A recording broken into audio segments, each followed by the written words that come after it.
சுவிசேஷத்தின் நற்செய்தியால் நமக்கு என்ன நன்மை? அதை ஏன் நற்செய்தி என்று அறிவிக்கிறார்கள்? இயேசு கிறிஸ்துவினால் உண்டான ஆன்மீக ரட்சிப்பு அல்லது ஆன்மீக விடுதலையை பெற்றுக்கொள்ளும் வழியை சுவிசேஷம் நமக்கு அறிவிக்கிறது.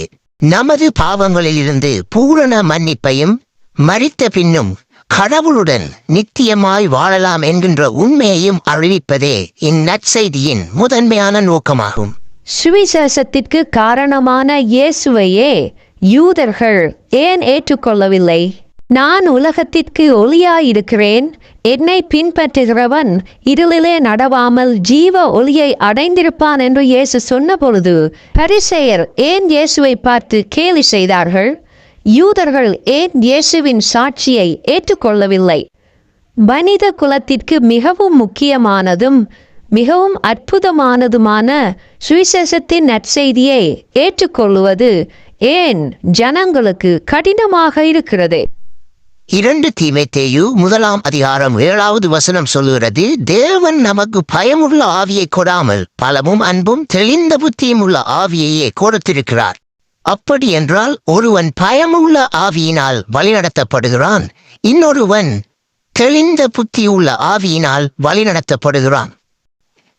ஒவ்வொருவருடைய நடவடிக்கைகளுக்கும் பின்பதாக அல்லது ஒவ்வொருவருடைய கிரியைகளுக்கும் பின்பதாக ஏதோ ஒரு ஆவி கிரியை செய்து கொண்டிருக்கிறது. நாம் நீதியின் பாதையில் நடப்பதற்கும் குளறுபடியான பாதையில் நடப்பதற்கும் நம் பின்னே கிரியை செய்யும் ஆவிதான் முக்கிய காரணம். இயேசுவின் வார்த்தைகளை ஏற்றுக்கொள்ள விரும்பாத பரிசேயரை பார்த்து யோவான் 8:44 இயேசு சொன்னார், நீங்கள் உங்கள் பிதாவாகிய பிசாசானவனால் உண்டானவர்கள், உங்கள் பிதாவினுடைய இச்சைகளின்படி செய்ய மனதாயிருக்கிறீர்கள். அவன் பொய்யனும் பொய்யுக்கு பிதாவுமாயிருக்கிறபடியால் அவன் பொய் பேசும்போது தன் சொந்தத்தில் எடுத்து பேசுகிறான். இவர்கள் பெயரளவில் யூதர்கள்தான், ஆனால் இருளின் ராஜ்யத்துக்குள்ளே வாழுகிறார்கள். ஜீவனுள்ள தேவனுடைய பிரசனத்திலே இருந்து துண்டிக்கப்பட்டவர்கள், தேவனுக்கு அந்நியமானவர்கள், தேவனுடைய வெளிப்பாடுகளை அறிந்து உணர முடியாதவர்கள்.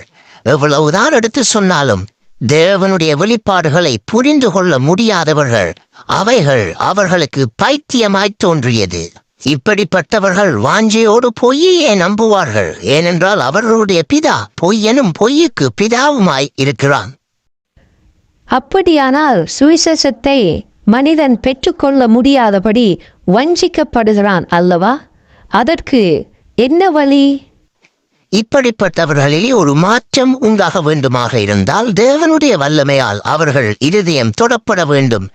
பரிசுத்த ஆவியானவர் தான் மரித்தோரின் நிலைமையில் இருந்து உயிரடைய செய்ய முடியும். குருட்டுத்தன்மையில் இருந்து பார்வையடைய செய்ய முடியும்.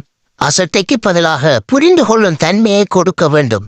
இப்படிப்பட்ட மாற்றங்கள் உண்டாகும் பொழுதுதான் உண்மையான ஒரு அற்புதத்தை மனிதன் பெற்றுக்கொள்ளுகிறான். பரிசுத்த ஆவியானவரின் கிரியை ஒரு மனிதனிலே ஆரம்பிக்கும் பொழுதுதான் நித்திரியை விட்டு எழும்பி சத்தியத்திற்கு செவி சாய்க்க ஆரம்பிப்பான்.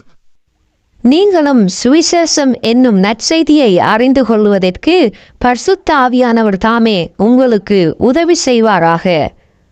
தேவன் தாமே உங்களை ஆசீர்வதிப்பார். God bless you.